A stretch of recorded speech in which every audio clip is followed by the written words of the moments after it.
Okay, thanks. All right, so we're turning, this is a Shiur Klalli in Parashas Pinchas,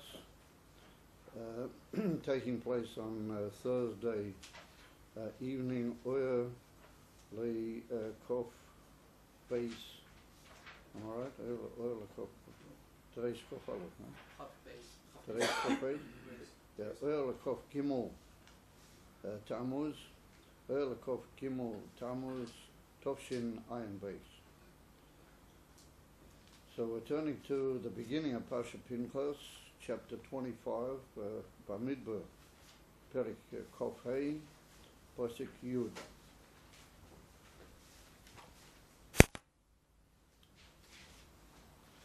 Vayidaber Hashem el Moshe Leimoyer, Pinchas ben Elazar ben Aaron HaKohen, Heishiv es Chamosi, chapter 25, Daniel. Pasuk 10, number. Heishiv es Chamosi me'al b'nei Yisrael. Pinchas, who was the son of Elazar, who was the son of Aaron, he took away, literally, he returned away my anger from the Jewish people. The Kanoyas Kinosi, in his taking my revenge, as Rashi tells us, that the word Kino in most of the scriptural uses of that word means the idea of revenge or taking my vengeance on my behalf. Me'albanei v'kanoyas kinosi, that he took he was zealous to take my revenge, v'seichom, amongst the Jewish people, v'loi chilisi as b'nei Yisrael v'kinosi. And due to that act of his, I didn't destroy or bring to an end the Jewish people. You guys, if you wouldn't mind moving just a little closer, it'll save me strain. And at the same time, sort of split a little bit, because otherwise I don't see it good. And I didn't destroy the Jewish people at my time of jealousy or zealotry that I held against them for the going after the Bnei Shmoyav. It was brought at the end of the last parsha that the Bnei Shmoyav sent their daughters to tempt the Jewish people. That's how they became involved in the whole episode of the Bnei Shmoyav. And Pinchas took an act of revenge against a leading person, Zimri ben Salu, that he was the Nasi of Shevet Shimon, but there was a very large tribe by Yidden, and he publicly went through the camp with this Midianite woman, and he entered into an attempt to have improper relations with her and the whole thing in front of Moshe Rabbeinu and in front of everybody. And Pinchas took a spear, a remach, the other was well known, the famous tights that Yidden say. Remach is Reish Mem Ches, that's 248, but those are the Yoshes of Krishma. The way to beat all the inyanim which are against Elikus and those things which cause the need for revenge against Hashem's enemies is to say Krishma carefully in the time every day. Shachris v'Arvis, particularly Shachris is the very trying one, isn't it? Today you will find that. There's a saying Krishma Bismanoi, that's Remach, is Reish Mem Ches. That's just, by the way. And he put to death with the spear both the Midianite woman, Cosby Bastur, and the leader of the whole tribe of Shimon, Zimri ben Salu. And with that, says the Eibishter, he took away my anger from the Jewish people with the whole thing, and he prevented the Magefo that I'd already began to punish them for having gone after the Bnei Shmoyav. And therefore you should say to him, he's telling Moshe Rabbeinu to tell Pinchas, Hineni noisen loy es brisi sholem. I'm going to give him my covenant of peace. So what would that imply? My covenant of peace. He doesn't say I'm going to give him a bris of shalom, but he said I'm going to give him my covenant, brisi, which is shalom. So just for this very moment, we'll mention one or two brief inyanim b'derech hapshat. What could that mean? And then we'll get a little bit more into the pnimis inin based on that also shortly. Having done such a thing, normally he made himself a tremendous number of enemies. I mean, all the people in that tribe were 24,000. Plus, there was no doubt a lot of other people in other tribes that were also involved in the Bnei Shmuel, unfortunately. So they would also have been angry and tremendously aroused in anger and desire for revenge, it would seem, after what Pinchas did. Nonetheless, Brisi Sholem, I've given him my covenant that nobody will interfere with him, that all these people will treat him as a peace-bringing individual, and even though Zimri as a Nasi also had a lot of Karivim, no doubt, he had a lot of relatives, nonetheless nobody will interfere and everybody will leave Pinchas in a peaceful way. That's how some people, and some of the Pashtonim, but that's how they learn it and understand it.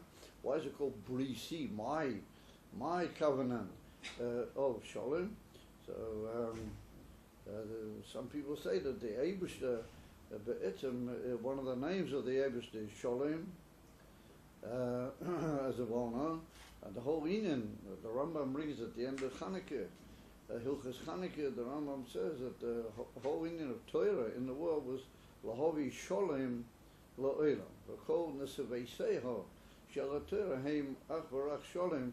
That you do the Lashon of the Rambam, that the whole Inyan of the Torah, and there's a whole big biur, a big citizen, a big pinim is what that implies, but there's an Inyan of Shalom. So the Eibishter, Kaviyahu, his bris and his covenant that he has with his creation, his Shalom, he gave that to Pinchas as it were, that he would be protected by this bris and this covenant that he's making with him of Shalom, despite the fact that he did such a drastic and warlike and war-stirring thing in the eyes of hundreds and thousands of Yidden who could no doubt have wanted to take revenge against him, etc. That's Pashas, a simple pshat.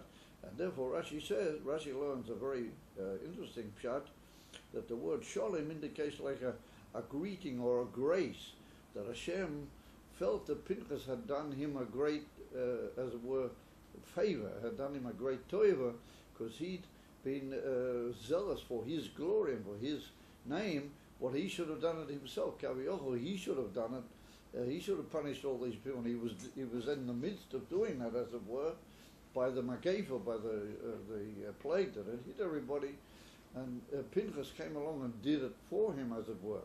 So therefore Rashi learns that Brisi Shalom is like a greeting of peace and grace, that a person has been done to by somebody, says to the other person, I'll always remember you in a graceful way, and I'll always remember you for peace and for goodness, what you did for me. And that's the inyan from Brisi Shalom, is like a special grace and thankfulness that Hashem held towards Pinchas for having done that.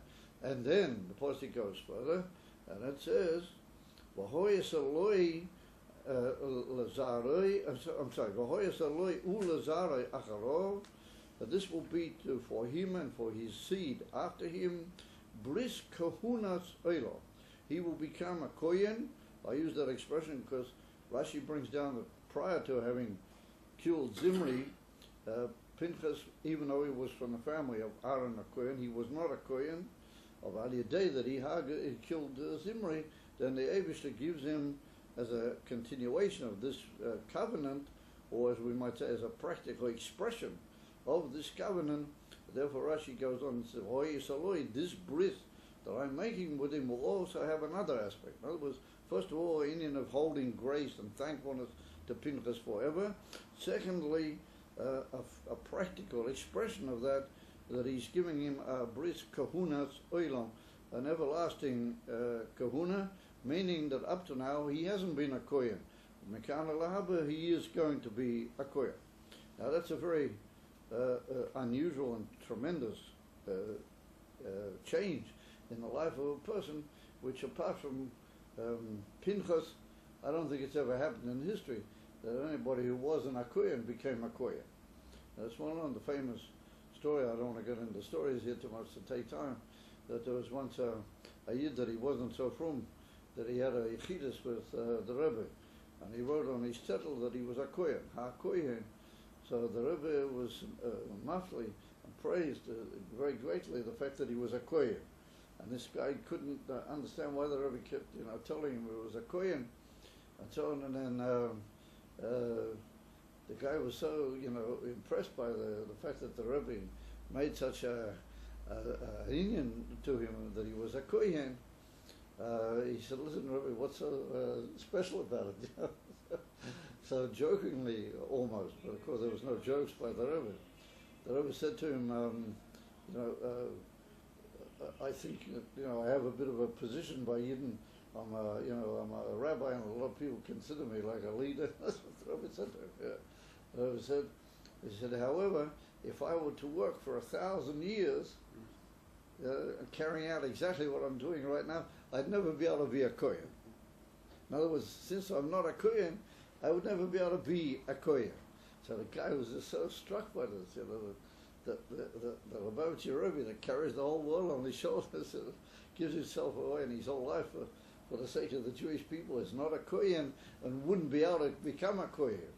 So he went out of the Yechidus tremendously stirred, and he became a Baal Tshuva.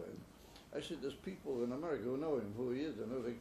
He became a Baal Tshuva, and he held himself to be a good Kohen, and he married properly according to the laws of the Kahuna, with the whole thing, and he had children, some of whom were Kohenim, some were sons, and they were further Kohenim. However, Pinchas, due to the fact that he was from Aaron's family, but at the time that the Eibishter declared who was the Kohenim, he was only young. So it was only Aaron and his Elazar, and the people who were of age at that particular time, they became Kohenim. But the younger children didn't become Kohenim. Therefore Pinchas, even though he was a Ben Aaron, a Kohen, he was a Ben Elazar, Ben Aaron, he was not a Kohen of Alidei, the Inim of Zimri, he became a Kohen. So therefore the Eibishter, this bris, it's got in itself two aspects. First of all, I'm giving him my grace and my peaceful greetings forever. In addition to that, this bris is all going to involve that he's going to be a Kohen ad olam, and he and his family will be Kohenim ad olam, even though up to now he hasn't been a Kohen. Well, that's the most amazing shinui in the life of a person. Tachas, due to the fact, asher kinei le'eloiko, because he has been zealotry before his God, that meaning me, says the Eibishter. He said he could taken my vengeance and put himself into danger for my sake.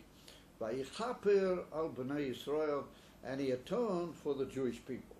Now, this is a very key phrase at the end of the pasuk.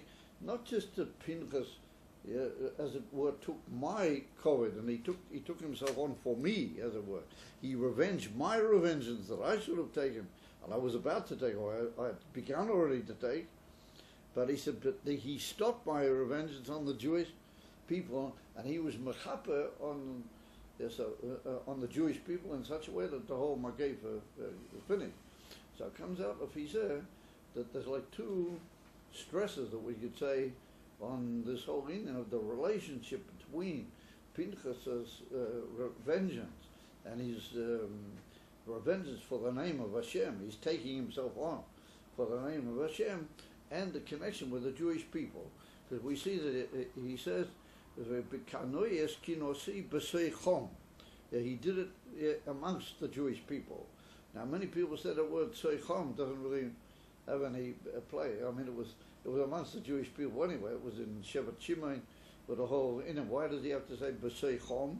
But that implies that there was an inyan, that the kina that Pinchas was Mekane was Davki B'Seichom, and then he finishes with the expression Tachas, this whole bris that I'm giving with the two aspects to it of bris kunas olam is Tachas due to the fact that he was mekane for meal, elikav, for his Eibishter, but he was mechaper al b'nei Yisrael. In other words, the two essential factors that his being mekane for the Eibishter was really lechaper al b'nei Yisrael.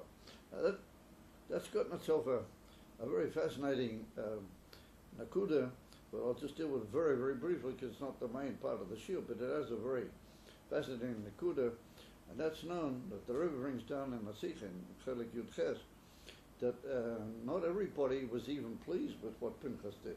It's brought down that some of the Chachamim they felt that it was too extreme what he did, and they weren't in favor of it, etc. He came to Moshe Rabbeinu and he said, Moshe, what do we do? What do we do with this situation? He said, I want to go and take action. So Moshe was hidden from him, the halacha, at that moment, and he said to Pinchas, Karyana de Igrasa, that the one who reads the letter, let him take the action. In other words, you go and do it. But so from that we learn out. The Gemara learns in the Mishnah and in the Gemara Masechta Sanhedrin that Haboyel Arami is somebody who has relations with a non-Jewish woman in public, a public way, then Kanoim Poigim Boy. Those who are genuine zealots for Hashem's Koved, they are allowed to kill him. They're allowed to actually take his life. Now, there's certain conditions. They can only do that if he does it in a way of slogging in the organ, as they say. He does it in a way that is public to everybody, and also he does it deliberately, to stir up against Hashem, etc., etc.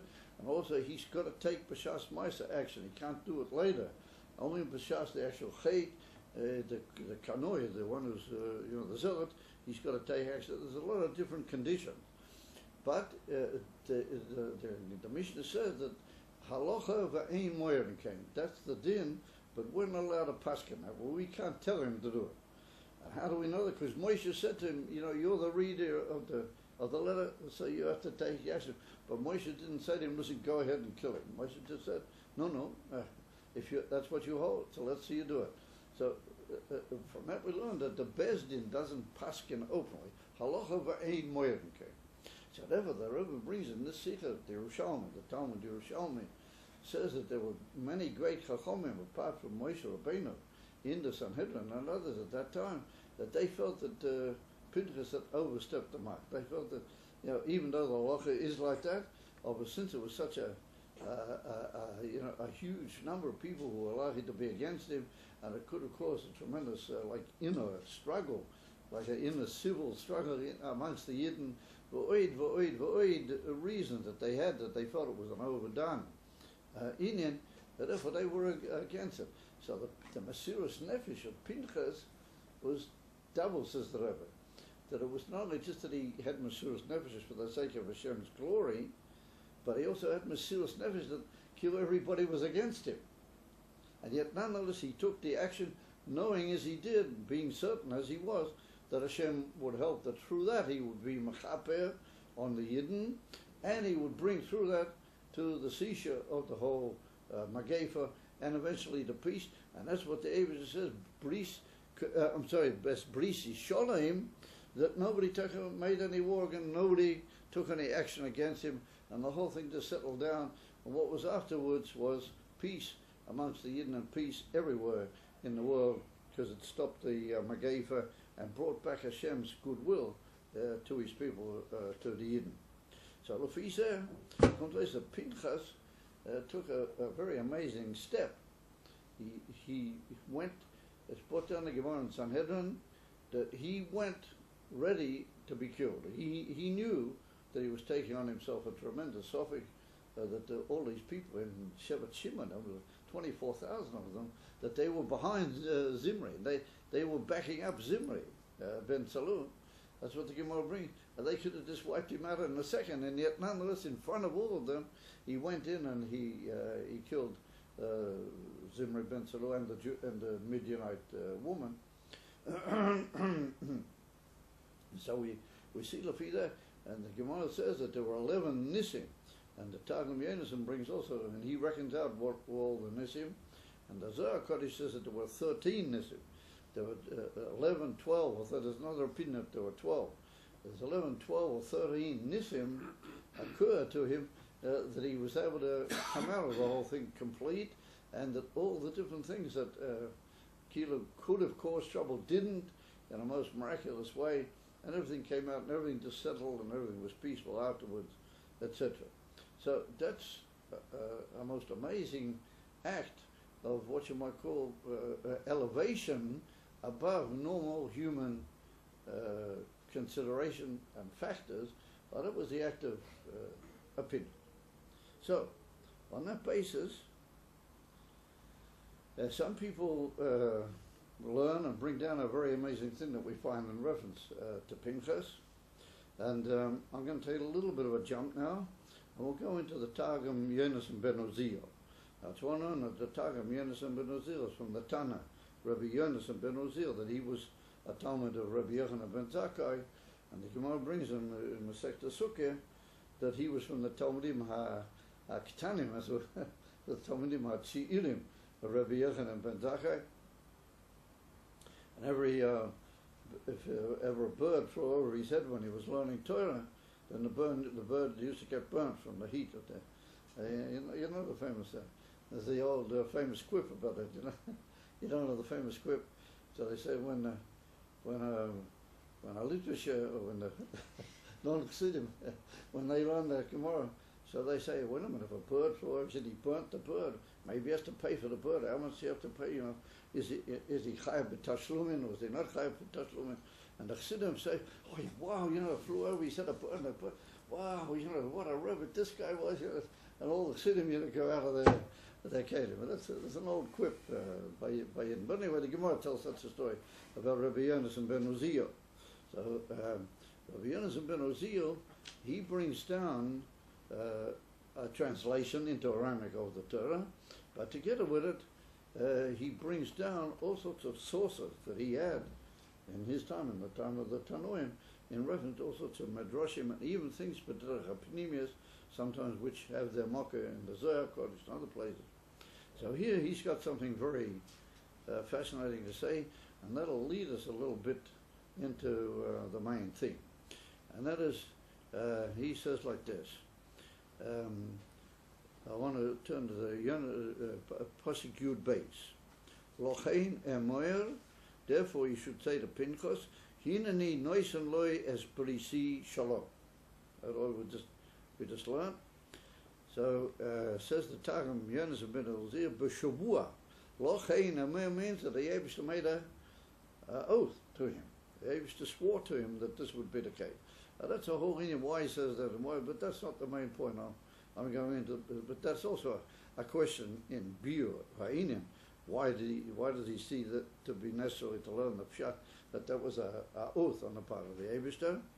V'shavua emelei min shmi, yeah, ano gozalei yash kayomi shlam. I'm being goized to him my bris of peace. Va'avidenei malach kayam, and I'm going to make him into a living angel. I'm going to make him into a living angel, malach kayam, va'yechi li alma, and he's going to live forever.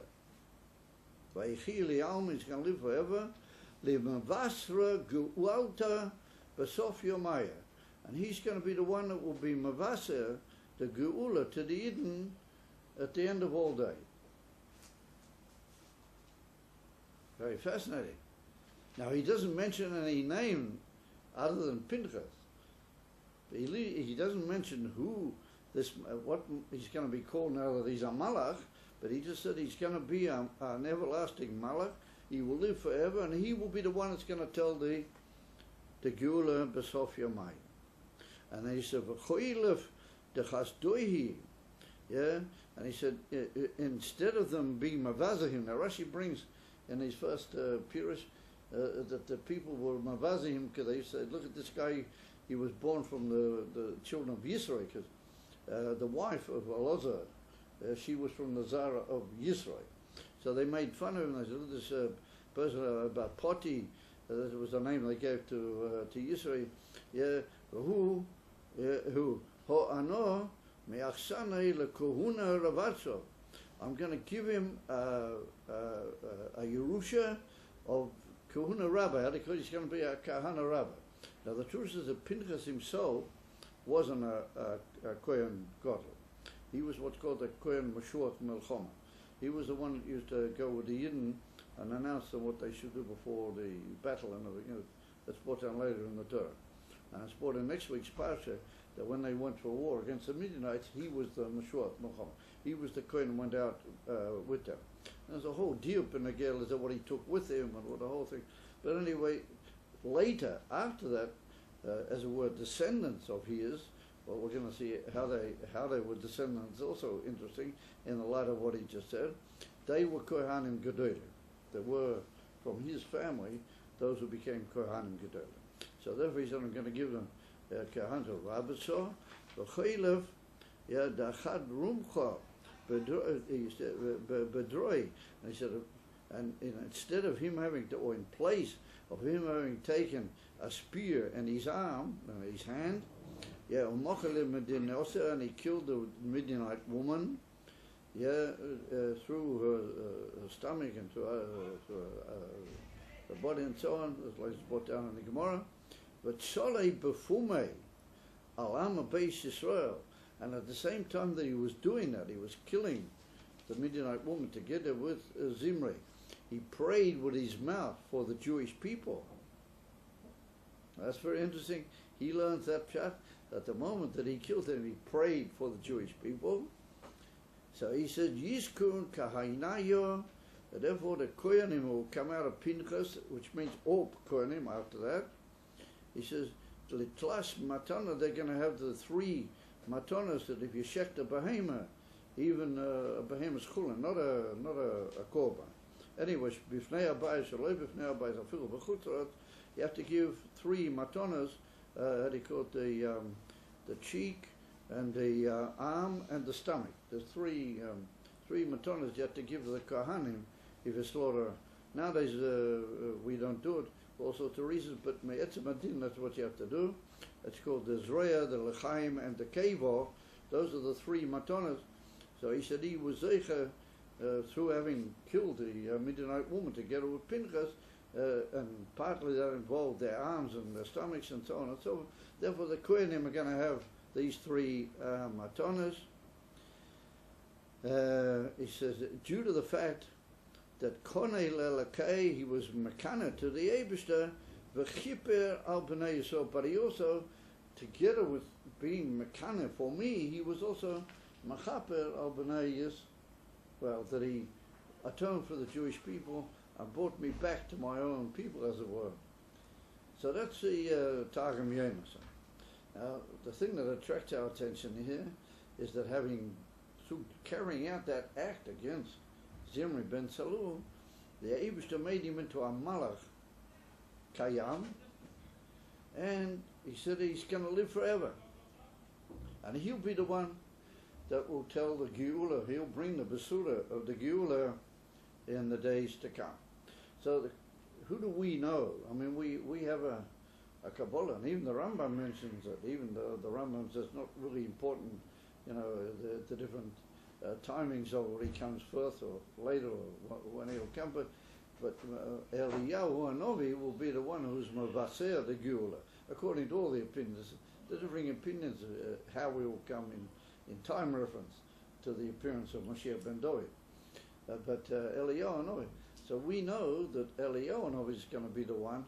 So here the Targum Yonason brings that Pinchas is going to be the one that will actually tell the Geula to the Jewish people, but he doesn't sort of mention any name. He doesn't even mention the name Pinchas. He just, it's going to be a Malach Kayam, and he will, he's the one that will tell the Geula. So that, leaves a sort of a fascinating town that maybe it's got something to do with Eliyahu Hanavi.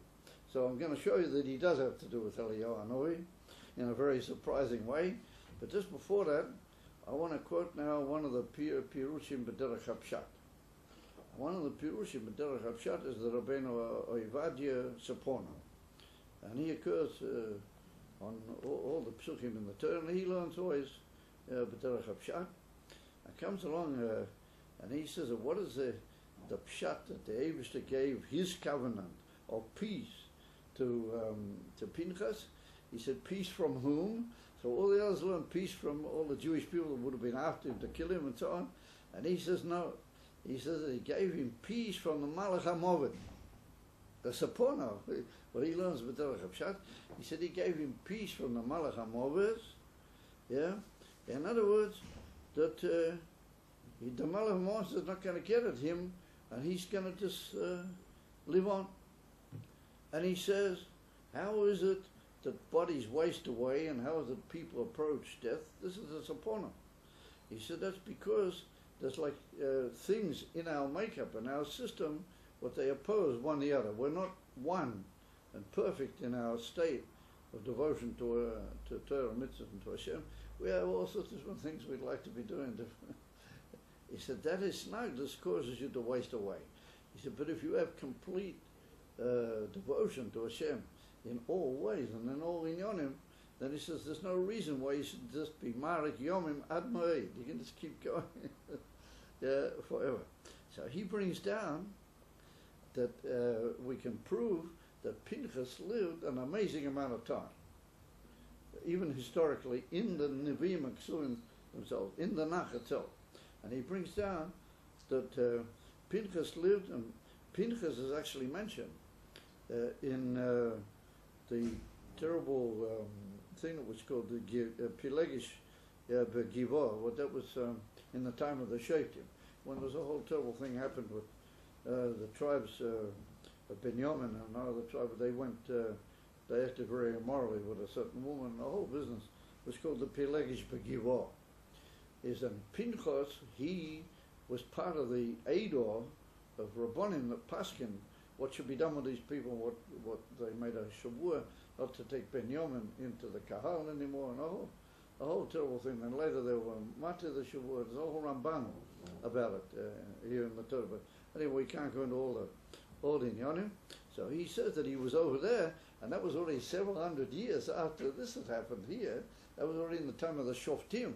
After Yeshua, and after all the ones that were after Yeshua, then were what we call the Shoftim. It's one of the periods of time before the Malachim, before the kings, before King Shaul. He was still there, and then he brings a raya that even at a later period in Jewish history, Pinchas is mentioned, and I don't know if you noticed it, but there was after about there was a person called Yiftach HaGiladi. He was like a bit of a renegade, a bit of an naughty fellow, but he was very brilliant militarily. And when they were threatened by the Bnei Ammon and everything, they called him to become like the Shafet, the Yiftach HaGiladi. And he went and defeated the Goyim that had come on against Eretz Yisrael, the Bnei Ammon, and he became a very big figure. He became a tzaddik, or he did tshuva and a whole big ma'aseh with him, with Yiftach ben. So he and Pinchas had a difference of opinion about a whole thing that happened in the life of this Yiftach HaGiladi. That Pinchas could have answered, but he didn't, and Yiftach could have called Pinchas to answer, but he didn't want to call him. And there was a whole so that's hundreds and hundreds and hundreds of years after this whole thing happened. So therefore the Saporna says that L'chol HaPachas, he lived for hundreds of years, Shaloi K'derech HaRogil, B'klal Klalo. So he said that's what it means. Is there my bris of Shalom, peace, that you can have peace from the Malach HaMovid. Why?